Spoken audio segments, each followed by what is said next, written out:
G'day and welcome to ReDriven, and welcome to our final installment of this top 5 first cars under $5,000 series. And this week, we're focusing on cars that are just fun. See, when you're getting that first car, and especially at this budget, obviously the car has to be, safe, reliable, and affordable to maintain. But unfortunately, many cars at this budget that are safe, reliable, and affordable to maintain are generally pretty boring. So all of the cars on this list, while still being safe, reliable, and affordable to maintain, will hopefully also bring a smile to your face. Now, before we get into this, there are quite a few ground rules and conditions that we've set for the cars to even be included in this list, and we've mentioned them in part 1.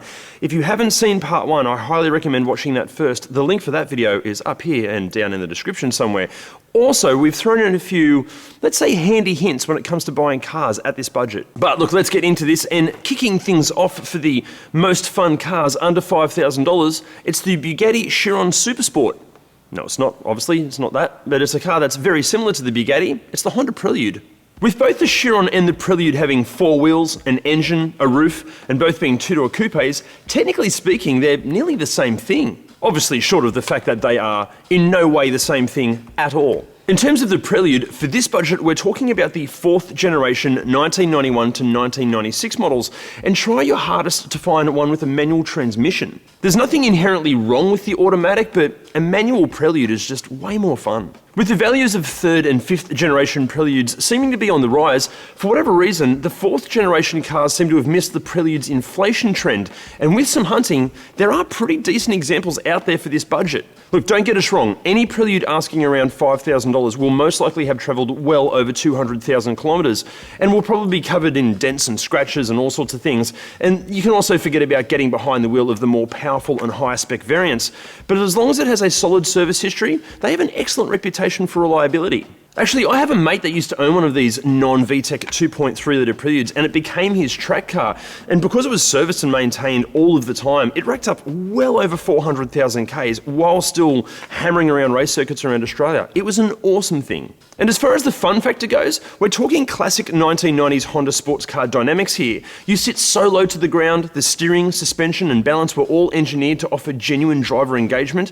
And even with a few intelligent improvements like modern tyres and brake pads and some quality suspension components, the already hugely enjoyable Prelude can become a near addictive thing to drive. Don't get us wrong, it is not a fast car, but it is a great example of the old rule, fast does not equal fun. But what if your idea of fun means getting off the tarmac and into the wilderness? Well, there are a whole bunch of options, many of which we actually mentioned last week, so we're not going to talk about those cars again because that would be boring. So this week, we're going with the Subaru Outback, but it's a specific model. If you can, find yourself an Outback packing the 3 litre flat 6, and we'd be going for the 2003 to 2009 generation, or at a stretch a 1999 to 2004 generation Outback. The newer generation is noticeably nicer to drive, but these particular Outbacks are almost criminally underrated vehicles. On-road, that 6-cylinder makes for a gutsy and enthusiastic power plant, and it's an absolute joy to drive. But thanks to Subaru's symmetrical all-wheel drive system, off-road, these things can shine too. Obviously, we're not suggesting that they have anywhere near the off-roading chops of, say, an equivalently priced Patrol or Prado, but we argue that they make for a far more enjoyable driving experience on all but the very toughest tracks. But in saying that, there are plenty of examples and videos of these Outbacks fitted with lift kits and all-terrain tyres absolutely dominating some incredibly tough terrain. Either left standard or with a few intelligent mods, the 6-cylinder Outback makes for an awesome getaway vehicle and a fun one at that. However, they aren't perfect. At this price point, they will most likely have travelled well north of 200,000 kilometres and be in, let's say, interesting condition. So it is absolutely critical that they have a full service history. Plus, while the more common 2.5 litre 4-cylinder variants may be appealing, it is important to remember that these 4-cylinder engines are the ones that arguably inspired Subaru's failing head gasket reputation. And while many have been repaired by now, we'd still be steering you towards the 6-cylinder over the 4. Now, obviously with any used car, there are a bunch of things that you need to check before you hand over your cash, and hence why we've made an ultimate used car buyer's guide. The link is just up here and down there, and honestly guys, please watch that before you buy any used car because it could save you thousands. Now next up, this will require some explaining, but bear with us here. It's the Suzuki Alto. Now, depending on where you're watching this from, this may also be called the Maruti Suzuki Alto Star, the Nissan Pixo, or the Suzuki Celerio. But whatever it's called, these are bloody slow, and they certainly won't set the world on fire in terms of handling dynamics either. But here's our justification for why the Alto is hilariously fun to drive. Firstly, there are very few things more fun than driving a slow car fast. And because the Alto's dynamic abilities are so within reach, basically meaning that it takes very little effort to get this little box on wheels to push past its limits of adhesion, executing a corner or a roundabout at even the posted speed limit will have the little Suzuki wiggling its hips like Shakira at a full live concert level of enthusiasm. Plus, as the Alto is one of the most fuel-efficient cars on the used market at really any price, unlike some fire-breathing V8 or turbocharged weapon of a thing, you'll avoid that little voice in the back of your mind screaming, "Hey, even thinking about accelerating in this car is going to cost you a fortune in petrol, mate." Plus, because whoever designed the interior seemingly used solitary confinement in a prison as the mood board for creature comforts and accommodation, the Alto feels so much faster than it actually is. Honestly, riding a skateboard while wrapped in aluminium foil is far more luxurious than sitting in an Alto. But because of this, plus its small size, lightweight and slightly vague controls, even slightly enthusiastic driving in an Alto is just bloody hilarious. Plus, in terms of the sensible factors, at this price point, the Alto is the newest car that we have on the list, and will most likely have the lowest kilometres on the clock. And the vast majority of those that have owned them are extremely conservative drivers, so hopefully they'll be in good condition.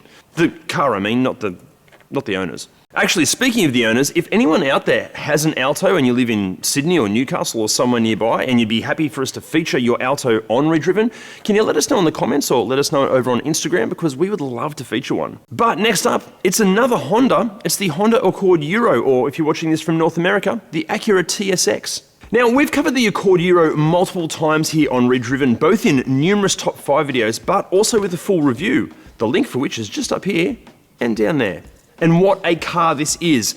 Okay, at this price point, you're going to be looking at potentially the more tired examples, but even a tired Accord Euro is still an excellent car. It offers genuine driver enjoyment with none of the compromises of the majority of performance cars. We're talking a practical 4-door sedan body, a lovely interior, good levels of features and equipment, yet put that right foot down and the near iconic K24 2.4 litre engine comes alive, and when mixed with superb dynamics, this thing is so much more fun than it has any right to be. Like the majority of cars that we've mentioned at this price point, Accord Euros will have loads of kilometres on them. But with a good service history, and being a Honda, the reliability is excellent. And if something were to go wrong, the support network for these are excellent. Now, we have seen quite a few Accord Euros go through auction houses and wholesalers in near perfect mechanical condition, but they're discounted heavily due to faded paint or a few scratches and dents. And these cars can be absolute bargains. And personally, even a rough-looking Accord Euro, but wearing a set of classy rims, can look super cool. Now, before we get to the top spot, look, the only way that we can keep making these videos for you guys and keep ReDriven running is with your support, and the easiest way to support us is simply by hitting the like, subscribe and bell buttons down there and sharing our content as much as you can. Honestly, doing all that, it helps the algorithm, which helps us make more videos for you guys. So yeah, that'd be awesome. And taking this list out, actually, you know what? All of these cars are fun in their own particular way. It really comes down to your opinion or who's driving it at the time. But our personal pick is the 2.3 litre Mazda 3 SP23. Now, we recently featured the second generation BL Mazda 3 SP25 here on ReDriven. The link for that video is just up here and down there, but spoiler alert, it is an excellent car to drive. But for $5,000, decent and recommended SP25s will be well over this budget. But rewind a generation to the 2004 to 2009 BK and the smaller capacity SP23 comes into play. And here's a fun fact, the SP23 actually has a slightly superior power to weight ratio over the SP25.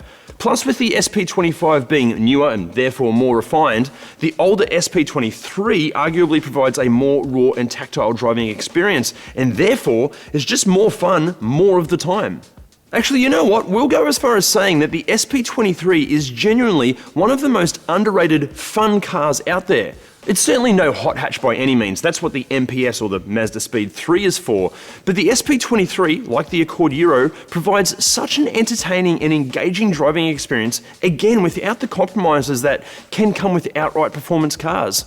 Plus, you can have it as a hatch or a sedan and with an automatic or a manual transmission. But if fun is the priority, get the manual.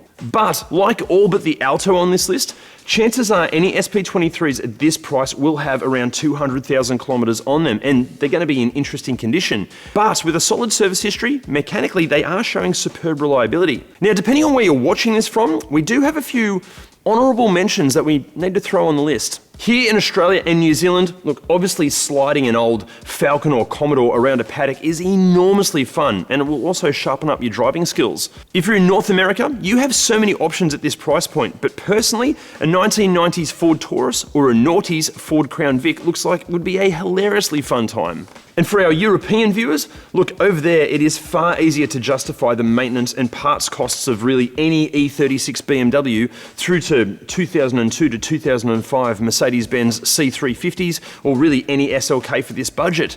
Plus, you guys have a near endless array of various French hot hatches to choose from for next to no money, and I know from experience they are so much fun to drive when they work. And kicking things off for the... me. But let's get into this and kicking things off. But look, let's get into this and kicking things off for the... Oh, what do I keep saying oft? It's not oft, off. No T. Look, don't get us wrong. It is not a fast car, but it is... Oh man, my brain, I'm so sorry. Fun means getting off the tarmac. Absolutely dominating. Like the... Whoa, that was loud. Please bear with us. It's the Suzuki Alto.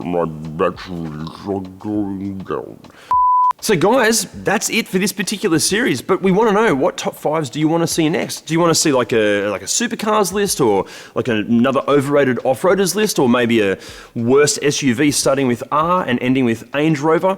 Let us know in the comments below, or let us know on Instagram. See you next time.